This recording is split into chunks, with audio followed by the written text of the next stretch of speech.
Well, welcome everyone to the second session in this regatta room.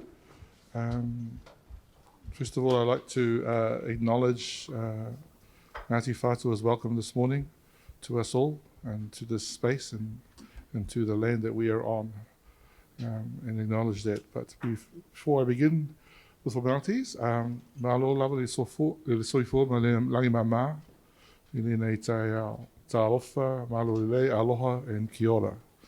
Good morning to you all, and a blessed morning. And welcome to this panel session titled Addressing Indigenous Rights on an International Scale. Quite a hefty title, but quite a good topic to discuss and with this very esteemed panel to my right. My name is David Vaeafe, and I'm the Executive Director of the Pacific Cooperation Foundation, based here in Aotearoa in Auckland. And I'm your moderator for this session of this very esteemed panel of experts.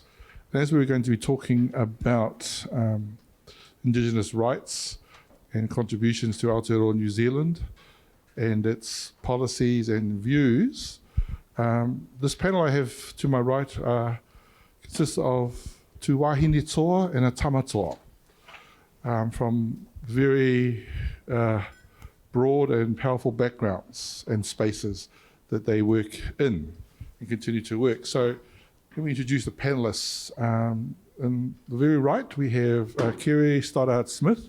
She is the founder and principal of OpinioNative. She descends from Ngā Pui and Ngāti Whātua and serves as a board member on the Global Centre of Indigenomics Board, founded by the leading Indigenous economist Carol Ann Hilton. She holds a master's in law and politics, and she focused on Indigenous trade, international relationships, and the WTO. Our second panelist is Teresa Tepania-Ashton, a member of the New Zealand Order of Merit. She is the UNICEF Aotearoa Director of Advocacy and Programs, and she joined UNICEF after more than a decade as Chief Executive Officer of the Maori Women's Development Incorporated. And prior to this, she was CEO of Te Runga Iwi o Ngā Pui. Additionally, she has worked internationally for Citibank. Just wait for these other people to take their seats. And the third and final panelist is the esteemed Honourable Christopher Finlayson, KC, Barrister and former government minister. He was elected as National Party member to Parliament in 2005 and served as Attorney General and Minister of Treaty Negotiations from 2008 to 2017, Minister of Arts, Culture and Heritage, 2008 to 2014, and Associate Minister of Maori Development, as well as Minister of New Zealand's Security Intelligence Service and Government Communications Bureau. He retired from Parliament in 2018 and has returned to the legal profession. So, to give you a brief overview of what this topic is about, because this session is going to be not so much a presentation by our panelists, but we're doing this in a very cultural, indigenous way. This is going to be a talanoa. A talanoa is a chat, discussion, debate, maybe robust, and so forth, but it's a talanoa. And that talanoa goes both ways. So I know in this room there are esteemed attendees and guests, former politicians, member of diplomatic corps, government agencies. This is a safe space. Okay, so please, we would like to hear your viewpoints and comments, because this is about finding international solutions. And international solutions start with a talanoa and a discussion, and a frank and open discussion. So, the synopsis for this session. For the past 50 years, Aotearoa New Zealand has strived to transform relations with Tangata Whenua. A major part has been Treaty of Waitangi settlement process, which has sought to redress wrongs perpetuated by the Crown during colonisation. Alongside that, there have been efforts to improve the economic, social and political well-being of Maori and incorporate Maori kaupapa into public life and governance. Efforts have also been made to improve relationships with other ethnicities in Aotearoa, including Pasifika peoples. But how does this all translate into New Zealand's foreign policy and relations with external countries? Does it help perceptions of New Zealand abroad? Is New Zealand doing enough to help Indigenous causes regionally or globally? Can lessons be learned from New Zealand's approach to indigenous peoples be used to good effect elsewhere around the world? And are there approaches being applied elsewhere that could be applied here? So, a very broad topic, but a good one. So to kick things off, and I'm dusting off my journalistic background here for this panel, and if I may start off with Mr. Finlayson here. Are we really at the point now to confidently say that Aotearoa New Zealand has developed a robust Indigenous engagement model and practice, especially with Tangata Whenua? Well, good morning. I think we have got a very robust system. Someone from The Economist contacted me a few weeks ago and she said that she was beginning to do some research on writing an article about settlement of Indigenous claims across the globe, and it was her impression that we had the most effective system, and that was certainly the view of the UN Special Rapporteur who came here about a decade ago. There's a massive power imbalance, obviously, between the state and settling iwi, but I do think that we're very good at knocking one another and knocking what goes on, but I think we can be very proud of the fact that we've got a system that works reasonably well and has made, and if I can tell you this, just a couple of weeks ago, I was approached by a group of Mapuches from Chile who have had a very fraught relationship with the state of Chile over many years, and they wanted to come out here to learn more about our system of historical reconciliation, and about 30 of them came to New Zealand a couple of weeks ago and visited, among others, Rangitane in the Manawatu, Ngāti Whakauē in Rotorua, the Maori Language Commission. So I do think we do a few things right, and we can generally be proud of it, but we can't rest on our laurels, because my real concern is that the institutional state, the civil servants, so often forget what obligations have been signed up to and start making mistakes again. And if they make too many mistakes, settlement processes can unravel. Thank you. Carrie, your thoughts?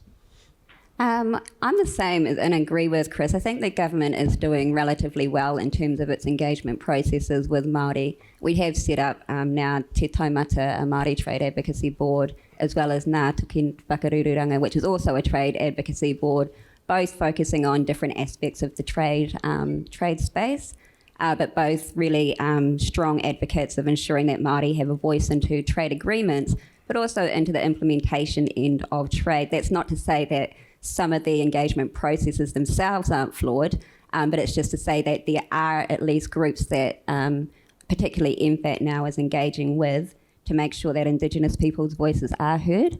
And I think also with advancements in terms of the Indigenous Peoples Economic and Cooperation Trade Agreement, so the IPECHCA, really is setting a new standard for what we can expect across the Asia-Pacific region. We have got Canada, Australia, Taiwan, all on board. So I think in that agreement itself has its own innovative new partnership model in which it's going to have government representatives alongside Indigenous representatives on that, and they will jointly decide how we implement that agreement going forward. So I think for me that's kind of a really positive starting step that came out of APEC.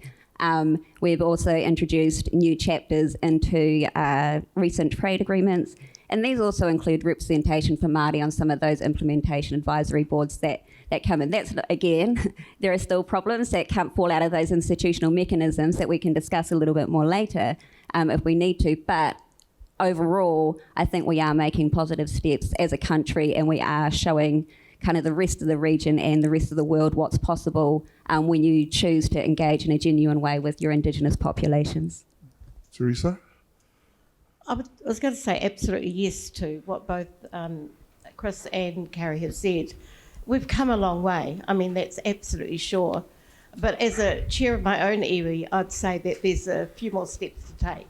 You know, I mean, the fact that really most iwi have only received 1% of what they actually have been deprived of. And so, you know, and that's, I mean, it's great that we've settled, but you know, there's still a long way to go as well. And so I just want to really caution that we have great systems, we are at the table, and we openly actually engage, which is really fantastic. But if we have to constantly go back to the table, then there's something wrong. And that's really why I think what we have to explore even more. Yeah. So on that note, it's been 183 years since the Treaty of Waitangi was signed, and you say we need more. In 2014 it will be 200 years.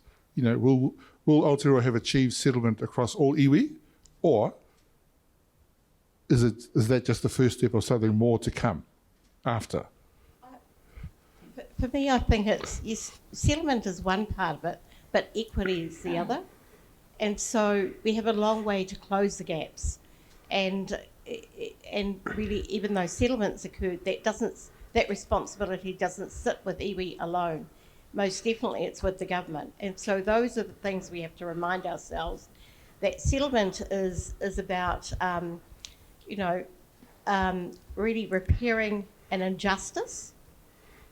But what we have to do is now restore the dignity, the mana, the autonomy and the sovereignty of all Indigenous people. Carrie? Yeah, can I just also add on to that? And I don't speak for or on behalf of my iwi, but I have had discussions with members of my iwi, and the idea that are we going to reach settlement, being Ngāpuhi, the idea of settlement is not even, we can't even come to an agreement on whether that's even the thing that we want. And when I think about the people of my generation that I speak to, they're like, well, what's the new model? Like, what is that model that's going to take us forward as the largest iwi in this country? And we haven't actually come to any kind of consensus around that. And I think that's across all the hapu up north, we're looking for redress, but we're not looking for settlement, because you can't settle the grievances in our minds up north. You cannot settle those grievances. We want redress, but we don't know what moving forward yet, what that model is for us. And I do feel for the Honourable Chris Finlayson, because I'm sure that he had to engage with those processes during his time as a minister. So, I'm not. Yeah, well, he helps you, my iwi. What's your one? Kahukurariki. Oh, yes, indeed. No, well, I don't think there'll ever probably be a settlement with Ngāpuhi. I always felt like Willie Whitelaw, who was Secretary of State for Northern Ireland, and he used to fly up to Belfast and he'd sit down with the Protestants and the Catholics and he'd say, well, can we agree what day it is? And dealing with Ngāpuhi sort of made me feel a bit like that. So it's probably going to be years before anything happens up there. But a very important point was one I alluded to, and I think it's a point that you emphasised, the importance of making sure that these are not regarded as commercial deals, that they're done and dusted, a phrase I hate, because there are ongoing obligations which are the responsibility of the state, and in my experience the political state buys into the stuff, the Sir Humphrey Appleby's, the administrative state, don't. And you can see it by the way the troubles, for example, that Tūhoe has over Te Urewera, because basically DOC doesn't get the settlement. And these are the sorts of issues that arise time and time again, that there are about 7,000, 8,000 commitments which the Crown has signed up to in various treaty settlements over the years. And my fear is that the institutional state will stuff everything up if we're not careful. In fact, when you think about some of the solutions that there could be, if I wear my UNICEF hat, we're about the rights of all children everywhere. And so when I look around the room and see the youth in this room, I celebrate that, because they are the solution. And therefore our role is to ensure that their voice is amplified and that they're in spaces where they can make change. And I think that's really where the solution lies. If you look at climate change, for example, that actually is a child's crisis. And so we have to bring youth to the table, ensure that they're participating in finding the solutions and that their voices are amplified. Thank you. In terms of this Indigenous approach, Foreign Affairs, Ministry of Foreign Affairs, I know there are a few Foreign Affairs officials in this room. At a recent update that was given on the Pacific, MFAT is regarded, or start off with the quote that they are the partner of choice in the region as such. And Aotearoa's connection with the region, first and foremost, is through whānau, through our connection with Tangata Whenua that dates back thousands of years, pre-colonial history. So that first and foremost is the connector as such. But in terms of foreign policy, are we using those connections stronger now, better? Or are we using it purely as that relationship connector that binds us together as such? And I raised the point, recently Minister Mahuta visited Fiji, and a comment was made by another diplomat from another country who noticed that there was a Maori protocol put in place when she first arrived to the Fijian community. And she said, and this diplomat from another country, I won't say which country, said, was that something that was done special for that occasion? And my reply to that was, no, because that is our connection. That is the va and space that connects us as people, as whānau, as ainga. So do you think that, as panelists, do you think that our indigenous heritage is being used to the fullest to connect, firstly with the region, and used as well globally in that sense to show that connection? I think definitely under Minister Mahuta, we have seen a really strong Indigenous element come out through our foreign policy. But getting back, I just want to start at the starting point, because it's one of the things that stuck in my mind when I went to Hawaii one time, and we went to West Oahu University, and Manulani Maya turned around and she said to us, she's like, you Maoris, you Maoris, you need to stop thinking that you're not from the Pacific, that you're not Polynesian. We're all part of the same, whakapapa and the same, and I think it really stuck in my head, because when we get really focused, which we have to do, being treaty-based here, we forget sometimes that we are part of a bigger Pacific, and I think sometimes that creates some frictions here in Aotearoa between Māori and Pasifika communities. And we see it play out quite often in our domestic policies. And we see budgets come out, and we see, different community organisations groups going, why did they get that? And we didn't get this, and I'm just like, so I just wanted to start that's where I think a big focus needs to happen, is that improving the relationships here at home between Māori and the Pacific diaspora, understanding and reconnecting at that cultural level. And I'm sure, and I think it is our young people, because they're already doing it and showing us how you do it.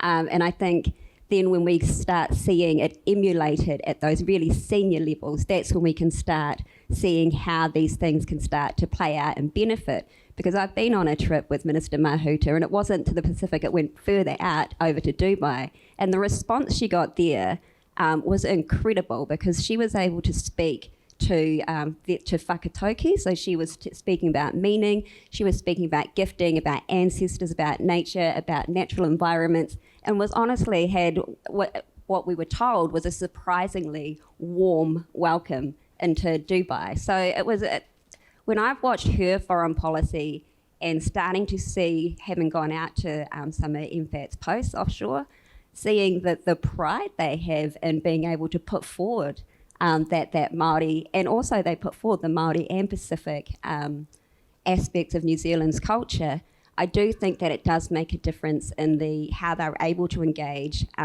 because a lot of the places they're engaging with, when they're non-Western, they have shared values. So, we all have shared values through that Asia-Pacific region. So it's, I think we're definitely making headway, but I do think, and I think it speaks to the climate aspect of things as well, that I think is where we need to put more of our focus in terms of our foreign policy support for the Pacific Islands, and understanding, not dictating to the Pacific what we think they should do, but asking the Pacific, what do you need from us? If anything, how can we help you? Not here's what we want to do for you. Yeah, that's a really good point. I've had this discussion with David Downs, the CEO of New Zealand Story Inc., and the work that they do in going out promoting Aotearoa to the world. And I raised the point that where's the Pacific story as part of the New Zealand Inc. story? And the question, I thought, was a long period of silence. And I says, well, Aotearoa's story starts with the Pacific and gets to this point now. So it's part and parcel. Just as we of Pasifika, when we talk about Pacifica, we talk about the whole region because of the connections as such. So, to your point, is the story now evolved from a New Zealand story to a Maori story to a Pacific story? And this, we've gone from a bicultural to a monocultural society, acknowledging those indigenous aspects, but portraying that as part of our story, of our connection, and of our reach. Is that where we are now, at that point? I think that, if we did know our origins, you would know that Māori are of the Pacific. In fact, Te Moana Nui a Kiwa connects us all. And so, but I was asked the other, I was just thinking, I was at the same conference, it was amazing. But I was asked of someone recently, how could we get Māori involved in the Pacific?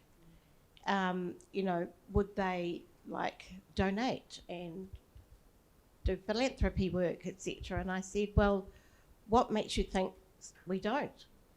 Because you'll find that many iwi in particular have great relationships with different Pacific countries. And so we don't need a government to help us to get there. We'll just go there because it's an indigenous to indigenous relationship.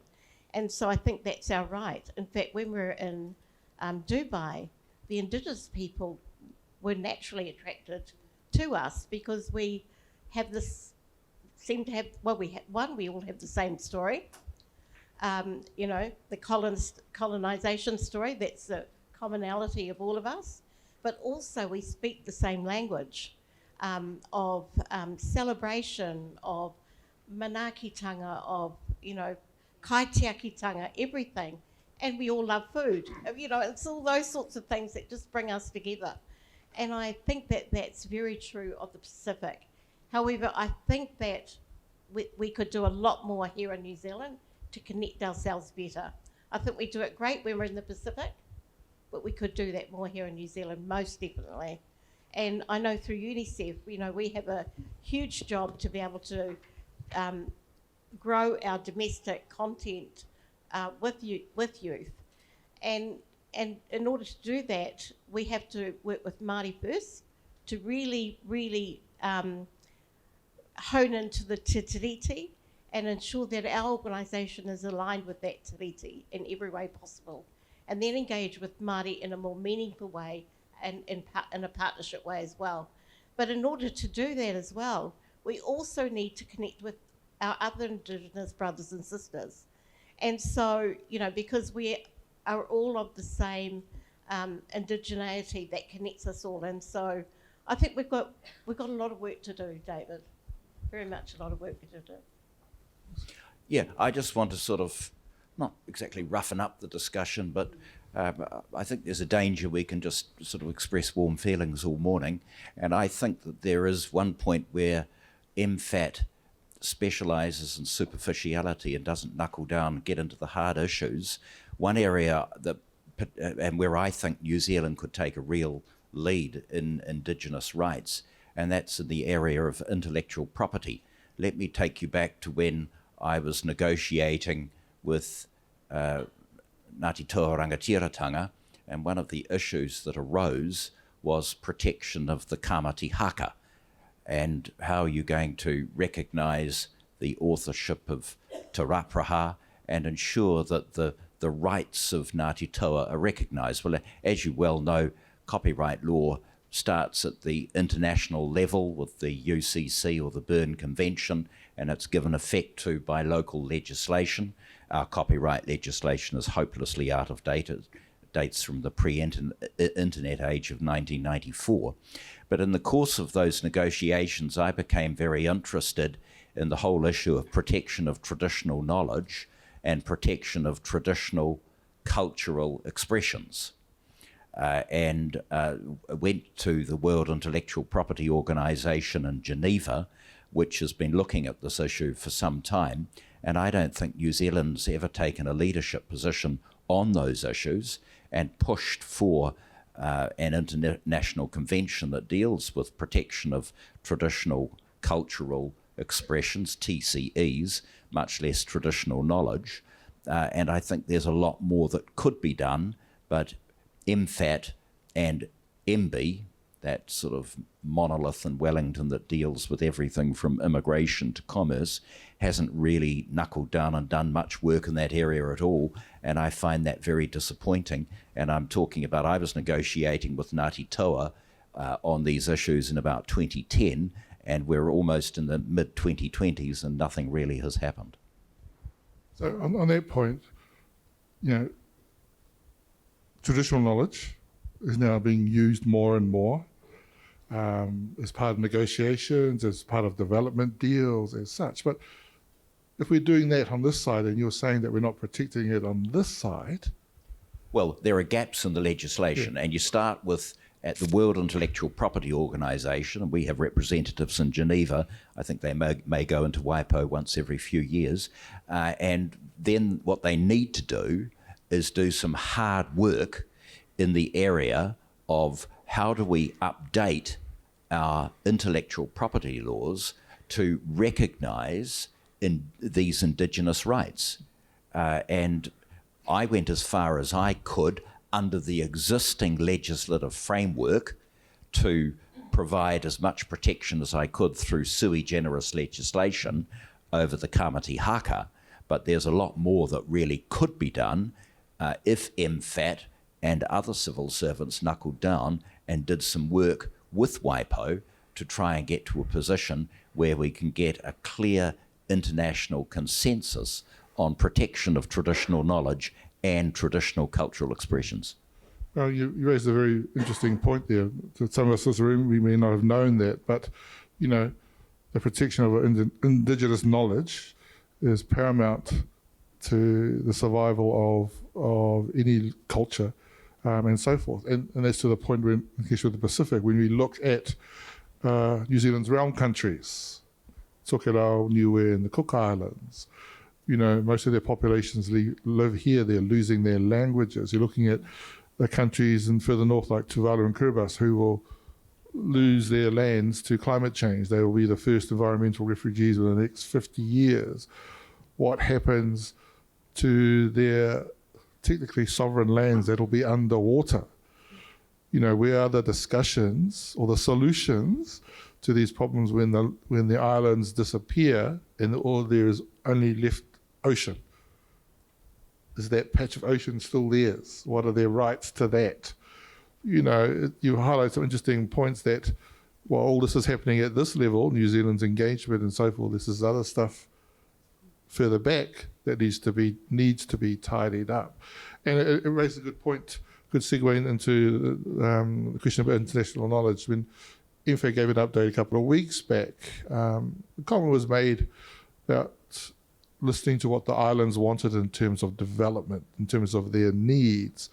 So the question was raised, has MFA come to the point now where indigenous practices, indigenous knowledge is now being accepted as a solution?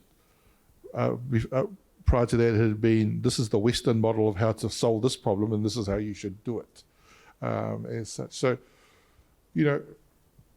based on your comment just before, Mr. Finlayson, what do countries in the region especially need to do? And as you say, if MFAT and MB pushed that agenda of tightening up those laws and so forth, what more could be done? What do we really need to do to protect, indigenous knowledge as indigenous practices as such?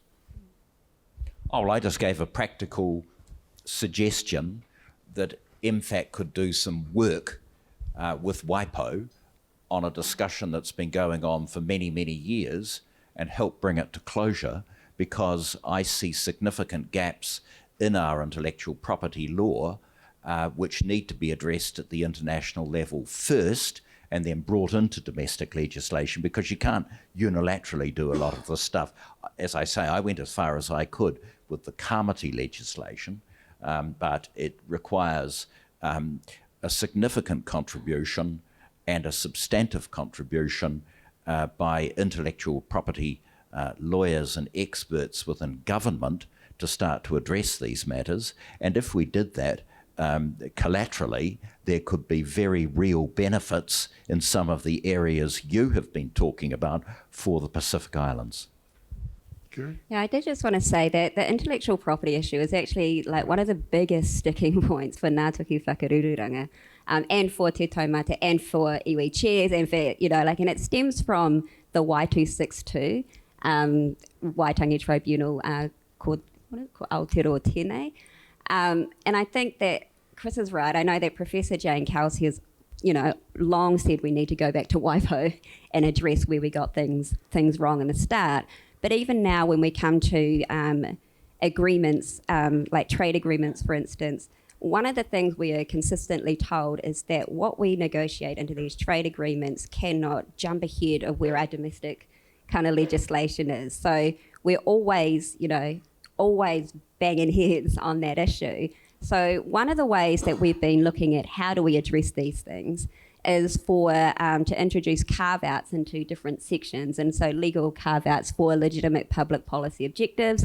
How do we preserve space to enable us as a country to continue to address some of those issues that are of significance under the Treaty of Waitangi, but also legitimate public policy objectives aren't just the treaty. They're also those other things that might impact for our broader kind of social objectives. So there's the carve-out space, but one of the other sticking points that we have is what we would say as Māori, and I think it's widely accepted from a Māori perspective that the Treaty of Waitangi exception just isn't an effective protection in these trade agreements because it doesn't cover everything we want it to cover. It has conditions on when it can apply. And I think the phrasing that we've used in there is more favourable treatment accorded to Māori. And the issue with that is that it only can be used as a defence when the Crown introduces something that's more favourable to Māori, but not when the Crown goes, hey, we don't want to implement that because that will impact a treaty right. So it doesn't cover that aspect. And so that kind of sits at the crux of why we think, why we need a stronger protection. And one of the things that New Zealand has done recently is in a joint statement initiative that it tabled at the World Trade Organization, had a general indigenous exception clause, and it took out the language of the more favourable treatment, and it took out the chapo, which is the part that set the conditions so that it can't be used as an unjustifiable restriction on trade, or that kind of language. And that kind of exception, if we can get that and get like-minded countries at the WTO to start accepting that kind of language, those are the kinds of exceptions that could then apply in Pacific, agreements, in agreements that any country has that includes Indigenous people. So, I mean, that is, I know that from a Ngātoki Whakarururanga point that we are always advocating for that broader, more inclusive exception, and the carve-outs, because they provide more policy space for us to do the things while the government plays catch-up in its domestic legislation without creating further breaches or enabling kind of breaches to exist in perpetuity. So I think that there are some legal mechanisms that can be, and policy mechanisms that can be there, but one of the biggest challenges we have is that as much as we tabled that in the e-commerce paper, we then regressed back to just the standard treaty exception in our other FTAs and in other papers tabled at the WTO. So I think that what New Zealand needs to do is demonstrate consistency. And I think Josie said it early, we have to have the moral courage. We are looked at as the leader on Indigenous issues and taking things to the world and trying to advance how well Māori and the Crown can work in partnership. And no one thinks that we've got it perfect, and we certainly haven't. We're nowhere near it being perfect, but we are in a much better state than some of the other countries around the world who are trying to start engaging with Indigenous populations. So I think for the MFATers here, please encourage your teams to be consistent and go with the best, most ambitious ones that you can. And then I think it's about being transparent as well. Like when those things are just not getting over the line, what's the next best thing that we can do? And if you're going to get a bad reaction or anticipating one, you have to take it. You have to take that bad reaction. We're entitled to not accept that that's the only thing that's going to get over the line. We can still be upset about that, but that doesn't mean we shouldn't always be pushing for that highest ambitious target. And if I just talk from an NGO perspective, I mean, here in New Zealand, we need to look at our own backyard first and ensure that we're adopting Te Treaty of Waitangi. UNICEF, Aotearoa are actually becoming a treaty-based organisation because we show our seriousness and commitment to Indigenous rights. And so if we start at home, we will definitely know how to work with NZIIA so that we're driving Indigenous solutions in the Pacific. You know, our development work is amazing, that the work that we can do with NZIIA, but I think we can take it a little bit step further and ensuring that the solutions that are being given on the ground are from an Indigenous perspective. We know that it's bringing resilience to the communities, etc., but let's go that one step further. But that takes time, you know. I mean, for UNICEF, it's going to be at least a 2 to 3 year journey before we actually understand exactly where Indigenous rights sit, more particularly from a treaty-based perspective. And so, yeah, that would be my recommendation. Yeah. Thank you for that. And that raises a very good point in that, like anything in policy, government has restrictions of what it can and can't do. But engaging with civil society and other groups allows them that broader reach and to achieve the outcomes that they need to achieve. It also strengthen those connections in other areas or spaces that we all work in. So I'm very mindful, I've got a big clock staring at me that's counting down, like for a launch of something. It says 41.36, it ain't 41.36. So to give time for some talanoa from the audience, it's Q&A time. So do we have someone who wants to ask the first question? Sir. Thank you very much. My name is Colin Keating, and I think it's important when addressing Indigenous rights on an international scale to pay a particular tribute to Chris Finlayson in this context for what he did almost single-handedly in securing New Zealand government positive participation on the International Declaration on the Rights of Indigenous Peoples. It would not have happened without Chris's leadership and commitment. But that then leads me on to a question, which is this. We have a Declaration on Rights of Indigenous Peoples, but it's only a declaration. It doesn't have any legal teeth. It's a statement of principles. It's a recommendatory. And therefore many countries find it incredibly easy to slide away from any compliance with it. Now, it's true that all other human rights started out with declarations. There was, first of all, the International Declaration on Human Rights. I mean, we all know about that. But they have gradually progressed to legally binding instruments. And there does not seem to be an agenda at the moment to progress Indigenous rights to a legally binding instrument. I think there should be, but I'd be really interested in the comments of the panel, because I think this is particularly one thing where New Zealand could play an important leadership role. Well, first of all, thank you, Chris. Actually, it was Peter Sharples, not me, but thank you, Colin, for thanking me. It, yeah. I mean, at the end of the day, the UN Declaration for the Rights of Indigenous Peoples adds value to Te Tiriti because it actually amplifies and strengthens the rights of Indigenous peoples everywhere. And so, really, you know, if we cannot legislate that and make it sound and enforceable, then we're leaving the world behind, you know. And UNICEF does everything around the UN, the declaration, particularly on Indigenous rights. And, you know, globally, that's what we work with. And, you know, we have a humanitarian unit in New York who specifically pushes the declaration globally with every single one of our branches, particularly on the Indigenous rights of children. And so it definitely needs teeth, and I appreciate you bringing it up. Thank you.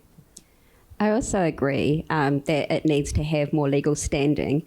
And I think one of the big challenges we have is that people, they don't fully understand, you know, like they think that it's only a human rights instrument, but it's an economic rights instrument and a political rights instrument as well. And I think that complexity is what scares off people and they don't want to address it. So the way that I know that some Indigenous peoples, particularly from, say, New Zealand, Canada, Australia, are looking at how do we then kind of find more places to give it more legal standing. So, you know, like ways that we have been kind of marginally successful is perhaps in the IPECHA agreement. So bringing it into the preambular language of trade agreements. At the same time, the IPEC is also not legally binding, but it's finding those kind of avenues. And one of the other ways is that the more it's in these different commitments that states make, the more it starts to become a convention that they agree with it, the more that we can start holding them to account on it.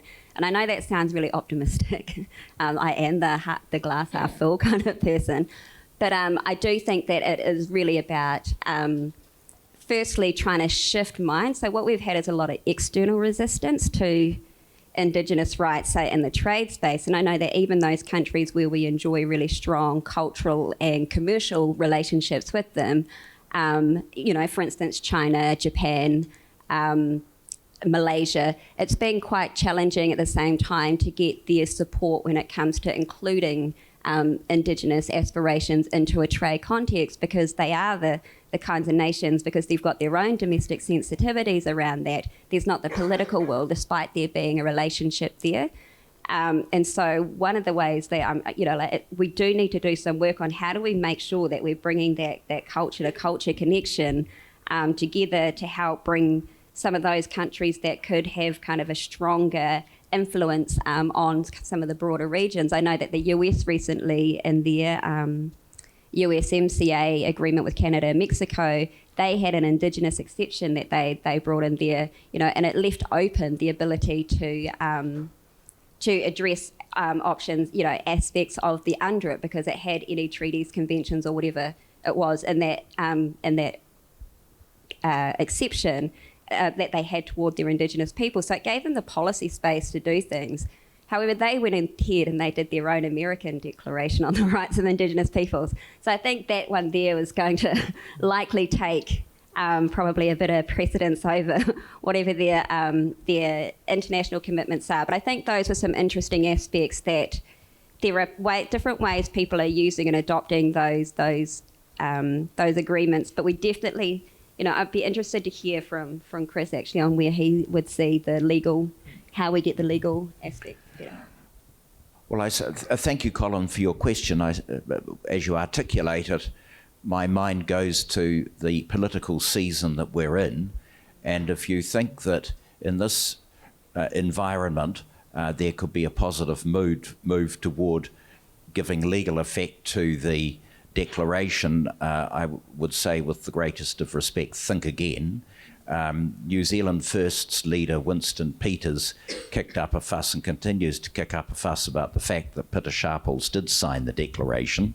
And it was, to me, it was a no-brainer because at the time the only standouts for countries that hadn't signed it were Canada, Australia, and New Zealand, who took this sort of thing seriously. If you read the international equivalent of Hansard, when the declaration was being debated, those that were most in favour of the declaration and that everyone should sign it were countries that had killed their Indigenous peoples. So I took it all with, frankly, a grain of salt. So I think leave the declaration where it is, but start to say, what does it mean in practice?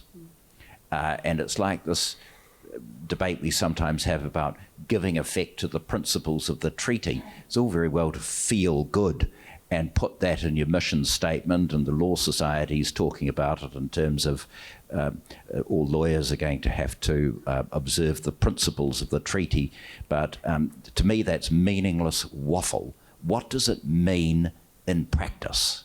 And so with the Declaration of the Rights of Indigenous Peoples, I've given one practical example this morning where the Crown should knuckle down and for once do some work, and that's in the area of addressing the intellectual property rights of Indigenous peoples. And the place to start it is at the World Intellectual Property Organization, where it's been going on for years. So it's one thing to talk up here at the superficial level, then you have to drill down, and frankly, it's not that hard. And there seems to be a lot of talk. Who was it? Horace, the Roman poet, parturiunt montes nascitur ridiculus mus, the mountains labour and a ridiculous mouse is born. There's so much waffle and so much talk, but let's get down to tin tacks, and I've given one practical example of where there could be a real advance in terms of the Declaration of Rights of Indigenous Peoples, and that's in the intellectual property area, and that's where I believe the Crown has failed to deal with that issue for the benefit of Maori. Thank you. Thank you very much, panelists. Any other questions? Thank you. I'm in a unique position because I am Maori, but I always worked outside of the country, mostly in the Pacific for the last 20 years, and am married to a Samoan, so I've got kind of a dual-hatted thing. And I've just moved back to Tauranga Moana like 3 years ago, which has been a great reality check on the thing. I'm constantly having to explain to people what are things about the Pacific. They kind of understand, but they just don't know, including in our whānau. So there's a lot of thing. But I think one of the things that I've really noted is people want to know what other Indigenous people are doing about climate change and about some of those issues. I get asked that question all the time. I've been asked, I did a presentation to the Bay of Plenty Regional Council on what I'm doing internationally with Indigenous people on climate change for the Committee Māori. So there's a big interest there. But I think we could do a lot better if we found a way to kind of connect at a very local level, local people in the Pacific, because the action's happening locally in the Pacific. The communities are doing things. They're the people that have power over their land. And so we've got to kind of figure out how we make that connection. And I also want to, I'm Ratana, I want to acknowledge the founder of our faith 100 years ago. T.W. Ratana went to the League of Nations in 1923, 1924 with the Treaty of Waitangi to say that it wasn't being upheld. He didn't get a voice, and him and another chief from North America are really credited with the early advocacy for Indigenous rights at the international level with the UN, and I think we've lost that connection to that story in New Zealand because I think it's really important. I just think that we could do better. I think that we need more Māori people on New Zealand delegations in the Pacific. I worked in a regional organisation for 10 years. New Zealand definitely is seen as a good partner, better than others. I won't say which others, but we could do better. I just think this interface of people to people and building those relationships would be so good for New Zealand in terms of us understanding better our region. And living in Tauranga Moana, I would have thought I wasn't going to... The amount of people from other islands that come through there on study trips is unbelievable. Looking at things like the...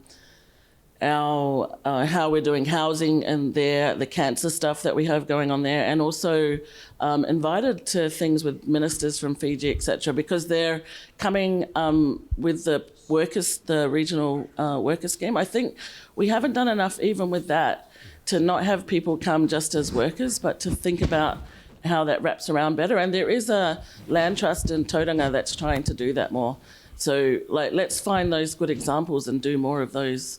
I think we'll get somewhere. Thank you. We have a question here from a young student in the front.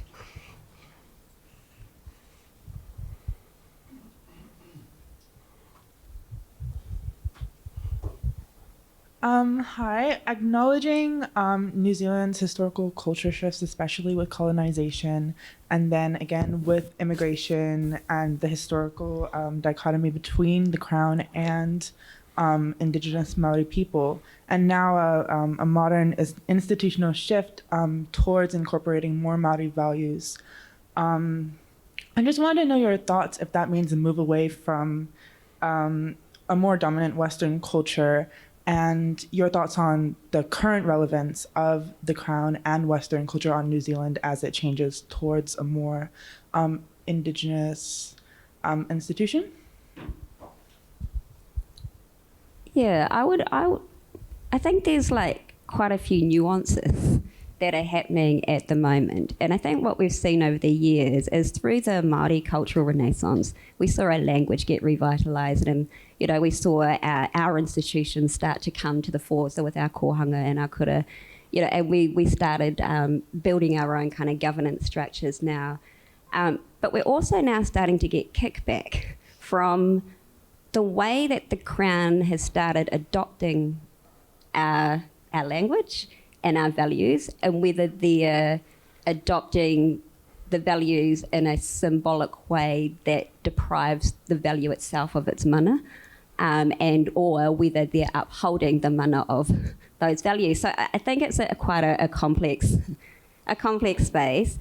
But I mean, it is getting better, I think. You know, like I definitely think when I entered the public sector in the mid-2000s, it was a whole different place. It was a completely different place, and it felt cold. And then as over time, and coming in from the outside, seeing the change that's happened, you know, after over the last 10 years, it has been quite a change. But I just don't think we're not quite there yet in terms of how we've got the balance of a shared culture for New Zealand. It's just not there, and I think that's because I think the earlier panel talked about it. There's still social injustice.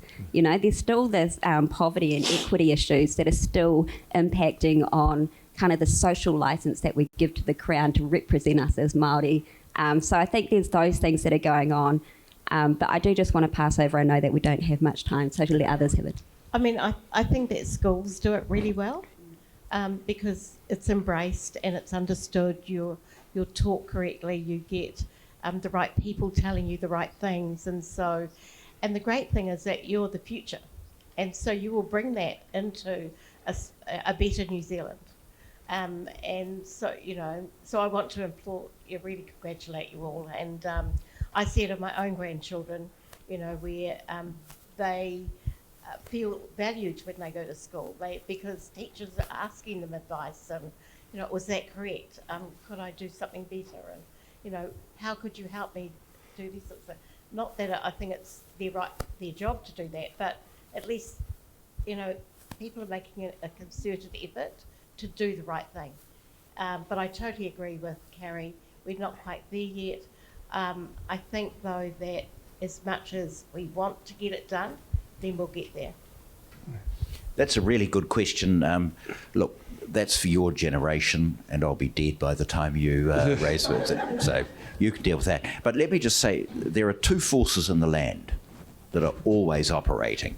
There are centripetal forces, those who constantly seek the centre, and centrifugal, that talk about devolution. The previous session and Josie's comments were extraordinarily valuable because, in my opinion, Crown officials these days are great when it comes to a karakia.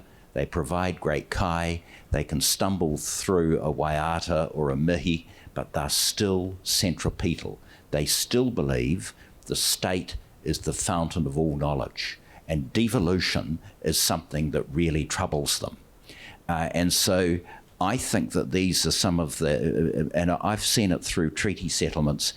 People feel good when the deeds are signed, and they feel wonderful when the third reading is read in the House, but it's the proof of the pudding is in 10 years' time, and how it's dealt with. And I've explained Doc never really bought into the Tūhoe settlement, and you see that across the board. Let me tell you, when the Kermadecks announcement was made about a reserve up there, I spoke with some officials and I said, well, what impact will it have on the 1992 fisheries settlement? And they looked at me with amazingly blank, stupid eyes because they didn't even remember the 1992 fisheries settlement and the extent to which the settlement could be undermined. So I think I think the state's got a long way to go. And I don't, these days, of course, the great buzzword, or it started in the 1990s, the great buzzword was the Crown has to consult. But as Josie said, consultation for the Crown normally means you know exactly what you want. You want to bomb-proof your decision against judicial review by a High Court judge. And so you go through the motions, and that to me is not consultation, it is a disgrace. And what we have to move toward in areas that are of particular interest to Tangata Whenua is the concept of co-design, because the state does not, I can assure you, after 9 years as a minister, the state does not have a monopoly on wisdom. And I've said it before, if you want to get a very positive response from Tangata Whenua, you stand up and quote Ronald Reagan to them. What's the most terrifying sentence in the English language? I'm from the government and I'm here to help. And I find that that is the pattern even today, that there is a tendency on the part of the Crown to think that you don't really devolve, even though iwi are perfectly capable of doing certain things without state intervention, and consultation is not enough. Co-design in some areas is absolutely essential. People need to be at the table at the start to have their say in designing things. I know I sound a bit like a radical from Ngā Tamatoa days, but I think I'm in a reasonably good position to take these rather hard lines because I was in government for 9 years and saw it all happen. And you fight against it as much as you can, but ultimately politicians get their chance to dance across the stage, then the curtain comes down and it's the other lot. And it's the institutional state that will determine whether or not this is successful. And on that note, I have to say, auf Wiedersehen, because I'm now back in private practice and I have to earn a buck, and I'm required at a meeting at 1 o'clock. But these are a lot of very serious issues, so I'll leave my friends to continue, and I'll slide off and start filling out timesheets. Thank you very much for the Finlayson for your time. Well, I think on that note, there's been some really interesting discussion, some robust tala noa, some challenges. Minister Finlayson has laid down the challenge, you know, that there's one solution that we can implement, and that is to move forward on indigenous rights as such, and that's a very good starting point from this panel as such. But I would like to thank the esteemed Wahine Toa. Oh, sorry? There's like... what's the question? Oh, okay, sorry. Oh, Alfred. I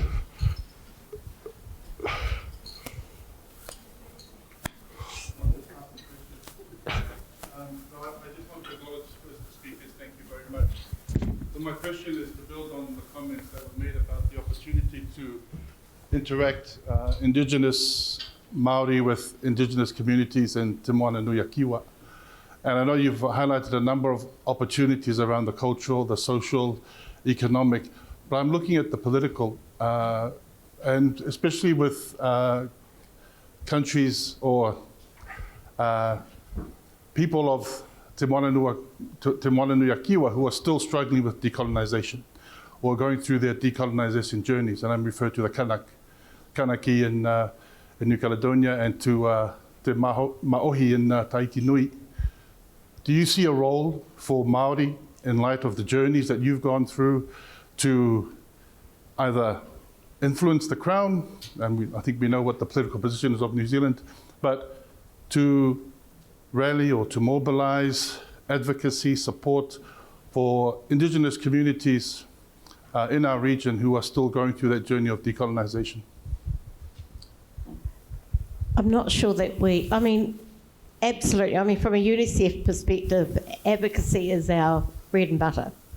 And so from a global perspective, we are constantly looking to advocate for the rights of Indigenous peoples. In relation to Māori influencing, I think that we have a role, we have to stay in our lane, although we can play a role to manaaki conversations, to work together to bring people, at the table, etc. Whether or not we're too busy advocating for our own rights, and sometimes it's best to acknowledge that we have mana here, but we won't have mana in your country, and so it's always acknowledging that we're there as the manuhiri, and it's actually up to you to ask what you need from us.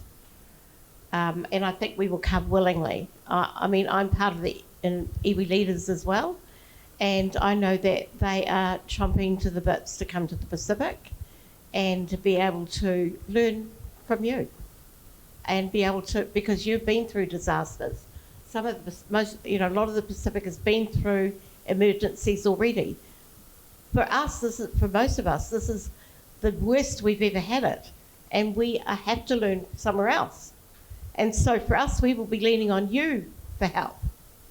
And so for me, I think it's reciprocity and how we can come to the table and add value to each other. I agree with that, but I also do think that the Crown has a role to advocate, given the role it places itself when it's in the Pacific region. So it does have, in my view, a duty to kind of stand up. I mean, it probably looks a bit of a fraud because it's not doing it at home necessarily, but still, that's the projection it has out to the world, that we are a country that values human rights, and that, look, we're building partnerships with our Māori communities under a treaty. We are advocating for these other aspects of Indigenous rights recognition across a range of portfolios that we have. So when we have representatives up in the Pacific, and there are those countries where, there may be settler governments in place and Indigenous peoples aren't being heard or given a voice, then I think the Crown does have a responsibility to have a conversation with those governments and to make a stand to say that these things aren't acceptable. And I know it's provocative, but I know, for instance, like going further out of the Pacific over to Indonesia, New Zealand won't put out a position on the treatment of the Indonesians, on the West Papuan peoples there. But we know that from a Māori perspective, we've stood on the streets and protested to try and get some action there. So I know that's what I'm saying, is there are places where perhaps where the Crown has good relationships and solid relationships where it can be a good advocate, but there are other places where those relationships are perhaps still in their formative, or they're still developing, or there's complexities making it a challenging relationship where they're probably not going to be the best advocate because it might not be in the best interests of the broader country, whatever kind of thing they say. But in terms of the Māori political kind of aspects, I do think there are lessons that Māori can share with some of the islands in terms of forming political parties and, how you build political resistance and how you do that in such a way that it can, that you can come to share power in those spaces. So I think, when I think about the Māori Party, they've shared power, and now they're sitting on the crossbenches as well. And they formed out of, not being happy with the system at all. So I think a lot of the lessons that they have could be well shared across. And I think there's been a number of efforts in the past even. I can't remember it, but it was a Māori and Pacific party that tried to get set up early on. It's like, is that something we need here in New Zealand as well? Because that could then be an advocating body for across the Pacific to speak out on some of those issues that might be of concern for you. Thank you. I think we had a question here at this table. I just had a question about Mātauranga Maori and how we can incorporate Mātauranga Maori in foreign policy. If you have any answers. As Tangata Whenua. I think that's an interesting question, and I think that what needs to be settled first is the Y262 work. So all the work going on around the Y262 claim, there is a bunch of that going on at the moment, but that is the intellectual property, the traditional knowledge, the genetic resources, all of that came under that finding and that report. And there's work going on there at the moment. In terms of in foreign policy, it's tricky because we do have some groups there, as I mentioned earlier, Te Taumata, Ngā Toki, Whakarururanga, National Iwi Chairs Forum and FOMA, the Federation of Māori Authorities. And across all those groups, we all still have kind of different levels of what we think should be included and shouldn't be included. For instance, when language was included in the UK FTA, so things like kaitiakitanga, manaakitanga, all these, like Māori concepts were included, and they were given their most basic definition in the text, and then kind of just dotted throughout without the meaning that we would want to see kind of uphold the mana of what those concepts actually mean. And while at first it felt good to have, to see our language reflected in these agreements, when you kind of reflect back on it and go, but what does that mean? And then we got feedback to say, hey, why are we even putting our kupu in these Pākehā documents? Like, get them out. It's like, that there was a lot of resistance saying it shouldn't be happening unless we're going to get it right. And we shouldn't be doing it until we've got consensus on what good and right looks like in the context of a trade agreement. I don't have really a perspective on the kind of the broader foreign policy space, because I only kind of sit in that very narrow space, but I can see Ara down there. I was wondering if he might have a view. It's a little bit about what Chris Finlayson has said around the principles, that really it's okay to put the principles in there, but actually what do they mean, and what does it mean, what are we doing about it, and how are we behaving towards Mātauranga Māori, etc. And so unless you have a true understanding of the meaning, it's senseless and pointless to have it in there. Thank you. We have time for one more question at the very back. The lady with the... Yes. Hello, and thank you to the panellists. My research looks at Aotearoa's indigenous foreign policy in the Pacific, the resilience approach, and something that I've been coming to understand is that the way we view the world influences the way that we understand the language and the terms that underpin our partnership. So I was wanting to ask this question with Chris here to get a point of comparative analysis, but the resilience discourse generally in academic literature is focused around resilience as the capacity to withstand or recover quickly from difficulties or shock. So I just want to ask each of you, what does resilience mean to you? You should start, because I know your thoughts on resilience. In terms of resilience from a Pacific perspective, resilience is to Pacific peoples is not something new. We have been resilient for thousands of years. Those are the indigenous practices and cultural practices. And what is important about that is that underpins everything that we do. Yet when you look at it, resilience from a development model, say from a Western country, their resilience is in that European Eurocentric framework. There's no Pacific framework to it or acknowledgement that. And as Teresa's alluded to, the recent Cyclone Gabriel that happened here in Aotearoa, to most people in the country, that was their first time they'd ever experienced a cyclone. To us in the Pacific, that's just normal. November to March is cyclone season. You're going to get cyclone. It's rain and wind and flooding. It's pure and simple. We know what to do. We are resilient in those spaces because we've dealt with that for thousands of years.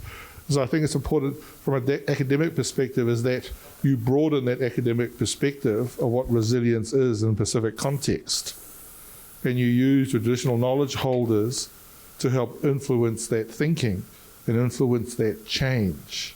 Because we live in a very different society today as it was 100 years ago, 1,000 years ago.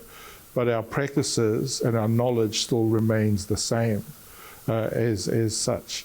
It's just, we all come from different cultural backgrounds, ethnicities, but we learn from the past to inform what we have now and to build a stronger future for the youth moving forward. For me, it's about mana enhancing. I'm going to stand because I can't see you. I'm so short, sorry.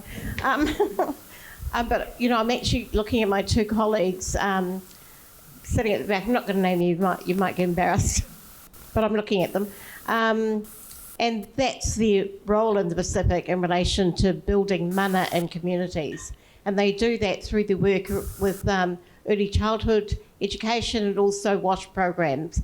And when I think about that mana enhancing, I'm looking at the community that's embracing the change that's occurring at the time, you know, and how they come together as stronger communities. So for me, it's all about mana enhancing. Kia ora. I would just to add to what both David and Teresa has said, you know, for me, it's not really what is resilience, but what does it look like? And for me, it looks like power sharing. You know, it looks like we have a genuine, you know, ability to make decisions about how things are going, you know, what things we need in our communities, to make decisions for ourselves, and that we've got access to the resources that we need. So the decisions to access those resources, that they're equitably allocated. Because I think without power sharing and resourcing, you know, like we're not going to move past or move forward in any way in the New Zealand context, and in particularly for me when I think about our Māori communities. They're the two things I often hear that are needed. They don't need anything else. They don't need government telling them what to do. They don't need anyone else building a strategy for them. They can build their own strategies. They just want the power to make those strategies and access to those resourcing to make it happen. Well, thank you very much. I'd like to acknowledge and thank the panellists for this session, if you can pati mai for their thoughts and views.